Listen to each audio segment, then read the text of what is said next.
మీ business ఏదైనా మీ ఊర్లో promotion చేయాలంటే అది సుమన్ టీవీతోనే సాధ్యం. ఇప్పుడే సంప్రదించండి.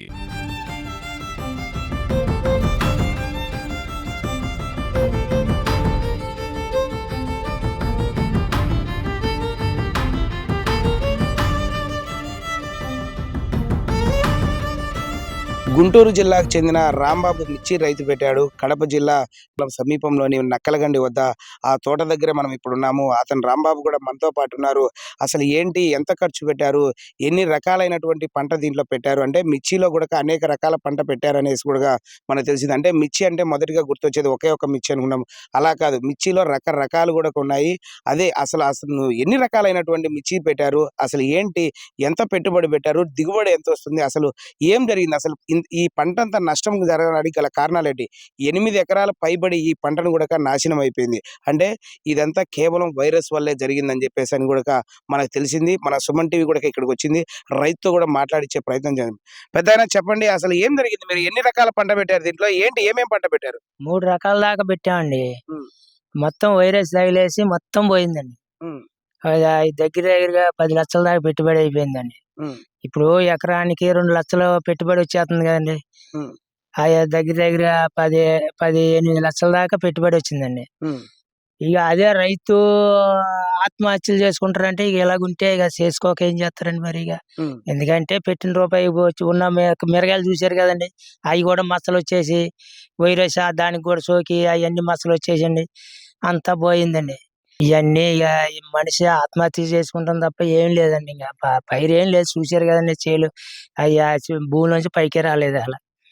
అది ఎన్ని రకాల మందులు ఎవరు ఏ రకం చెప్తే ఆ రకం కొట్టామండి. కొట్టినా ఫలితం దక్కలేదండి. ఏ ఏరియా నుంచి మీరు ఇక్కడికి వచ్చారు? అంటే మొదటిగా మీరు ఇక్కడికి వచ్చి ఈ పంటను పెట్టాల్సిందే, ఎందుకు వచ్చారు అసలు మీరు? మా అమ్మాయిలు ఇక్కడ వచ్చారండి, జాబ్ కోసం అని వచ్చారు. వచ్చారు, అక్కడికి వచ్చి చూద్దామని వచ్చానండి.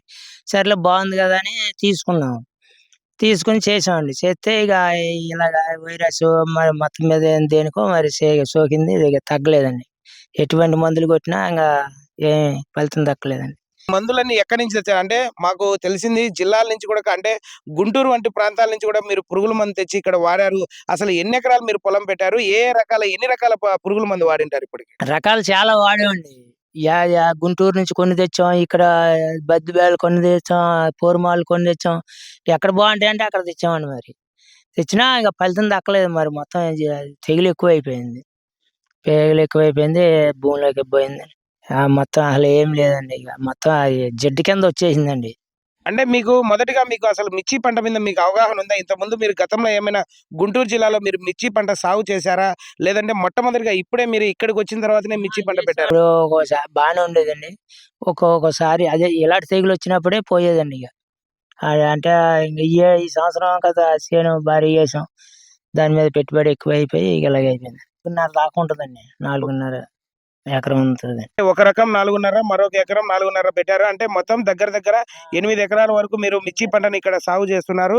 అయినా కూడా ఇప్పటికి మీకు దగ్గర దగ్గర ఎన్ని లక్షల వరకు ఖర్చు వచ్చింది? మీకు పెట్టుబడి పెట్టిన దానికి ఎంత ఎంత దిగుబడి రావచ్చు అని చెప్పేసి మీరు అనుకుంటున్నారు? వచ్చే ఏముండదండి, ఒక 50,000 ఎంత వస్తుందండి. పెట్టింది మట్టిగా 10 లక్షల దాకా ఉంటుందండి పెట్టుబడి. అదే కాసినట్టయితే ఇంకా పెట్టుబడి పెరిగిన అనుకోండి, మరి కాపుకి వాటికి ఇంకా మనకేం కాయ కిందన పోయింది. ఉన్న కాయలు అక్కడక్కడ ఉంటే ఆ గేడు ఖర్చులు కూడా రావండి. ఆ కాయలు కోసినవి ఏరిని వాటికి గేడు ఖర్చులు కూడా రావు. అక్కడ చూశారు కదండి పోగు. దానికే దగ్గరగా ఏరడానికంటే వాటికే ఒక దగ్గరగా 30-40 వేలు అయిపోయిందండి కోతలకైతే. ఇంకా అవి వచ్చే వాటికి వాళ్ళకి సరిపోతాయో లేదో తెలియదండి. ఊరదాగా మొత్తం పోయినట్టేనండి. ఇంకా ₹1,000. అయ్యా చెప్పండి, మీరు నెక్స్ట్ మళ్ళీ ఏదైనా పంట పెట్టాలని ఆలోచన ఉందా? మళ్ళీ పెట్టాలండి. పెట్టకపోతే ఎలాగని చెయ్యాలి కదా. రైతు ఇంకా వ్యవసాయం తప్ప ఇంకా మళ్ళీ దేనికి చేయలేం కదండి. ఇక వ్యవసాయం చేయాలండి. దండకొచ్చినా లాభం వచ్చినా ఇంకా పోరాడుతూనే ఉండాలి ఆఖరి శ్వాస దాకా. మరి ఇంకోటన్నా వెయ్యాలి, ఏదో ఒకటి వెయ్యాలి కదండి మరి. అదండి ఇంకా అంతా ఇంకా మరి భగవంతుడి మీద పెట్టాం. ఇక వెళ్తా ఉంటాం ఎదరికి. ఇక చెయ్యాలి కదండి మరి. ఇక రైతు మనం ఏం చేయగలుగుతాం. ఇక వ్యవసాయం తప్ప మరి మళ్ళీ ఇంకో ఏరో పని రాదు కదండి. అదండి. అదండి. మనం ఇప్పుడు రైతుతో గూడా మాట్లాడాము. రైతు గూడా ఒకటే జెప్తున్నారు. నేను 4 రకాలు ఒక రకమైన మిర్చి యేసాను. మరో 4 రకాలు మరో రకమైన మిర్చి యేసాను. మొత్తానికి 8 రకాలైనటువంటి మనము ఇక్కడ ఈ పంట పెట్టాము. 8 ఎకరాలలో గూడక మొత్తానికి ఖర్చు వచ్చేసి 10,00,000 వరకొచ్చింది. 10,00,000 గాను 8,00,000 గూడక మన చేతికొస్తదేమో అని జెప్పేసి ఒక అంచనా ఉంది. అలాంటిది 50,00,000 మాత్రమే మాకు చేతికొస్తుంది. కాబట్టి మేము అసలు ఏం చేయాలని జెప్పేసని రైతు గూడక మనకు మిర్చి గూడక చేతిలో పెట్టుకొని చూపిస్తున్నారు. ఇలా ఉంటేనే మిర్చి ఎలా అండి? ఎక్కడ బయట పడేది? రైతే రాజంటారు. రైతు దేశానికి ఎన్నుముక లాంటి వాడని చెప్పేసని గూడా అంటూ ఉంటారు. ఇలా గాని ఉంటే మేము పురుగుల మందు తాగక ఇంకా ఏం చేసుకోవాలా అని చెప్పేసని రైతు అంటున్నారంటే దగ్గర 10,00,000 వరకు నష్టపోయేలాగా రైతు కన్నీరు మున్నీరవుతున్నారు. ఆ రైతుతో మాట్లాడేందుకు గూడా ఆ రైతు గూడా మాట్లాడలేని పరిస్థితి. అంటే తనకు నష్టం జరిగింది గదా! ఆ నష్టాన్ని ఎవరు గూడా తీర్చలేం మనం. అంటే తను ఏదైతే మనకు చేతికొచ్చిన కన్న కొడుకు ఏ విధంగా కోల్పోతారో, ఇది పంట చేతికొచ్చి తినే సమయాన ఇలా కోల్పోవడం వల్ల అతనికి చాలా బాధాకరంగా ఉంది. అసలు రైతు గూడా మాట్లాడలేక తను మాటల్లో గూడా మనం చూసాము.